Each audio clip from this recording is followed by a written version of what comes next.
আমার হাতে চলে এসেছে রেডমি 15C। বাংলাদেশের মধ্যে সবচেয়ে বেশি বিক্রিত হয় 15 থেকে 20,000 টাকা বাজেটের ফোন।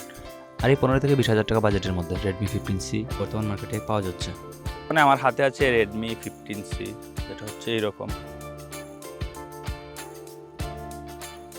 এই হচ্ছে রেডমি 15Cর বক্সের সাথে মূলত অ্যাক্সেসরিজ হিসেবে যা যা রয়েছে সব কিছু এই বক্সের ভিতরেই পাবেন। পাশাপাশি এটাতে 6000 mAh এর একটা বিশাল বড় ব্যাটারি ব্যবহার করা হয়েছে, যেটার জন্য আপনি সারা লাস্টিংভাবে ব্যবহার করতে পারবেন এবং সারাদিন ইজিলি একদিন কাভার দেওয়া যাবে। আর এই ফোনটা রেগুলার ইউজের জন্য বেস্ট, বাট যারা গেমিং করতে চান তাদের জন্য এই ফোনটা বেস্ট না। কারণ হচ্ছে এটা তাড়াতাড়ি গরম হবে, যেহেতু মিডিয়া G81 প্রসেসর ব্যবহার করা হয়েছে। এটা গেমিংয়ের জন্য না, রেগুলার ইউজের জন্য এই ফোনটা বেস্ট।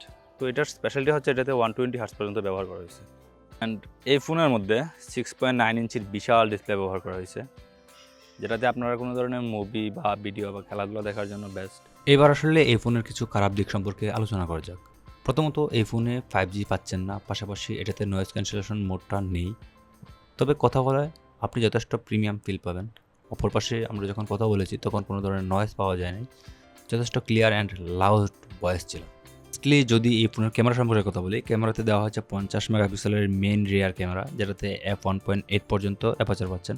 পাশাপাশি এটাতে 180p 30 fps পর্যন্ত ভিডিও করা যাচ্ছে। আর এটার ডিসপ্লেতে 720 নিটস ব্যবহার করা হয়েছে, যার কারণে এই যে এই দিনের বেলাও এটাতে ভালোই দেখা যাচ্ছে। এই ফোনটা রেগুলার ইউজের জন্য বেস্ট, বাট যারা গেমিং করতে চান তাদের জন্য এই ফোনটা বেস্ট না। এটা এখন পেড রিভিউ না, এটা আসলে আমার নিজের কিনা, বাট আমার না, আমার ফ্রেন্ডের কিনা।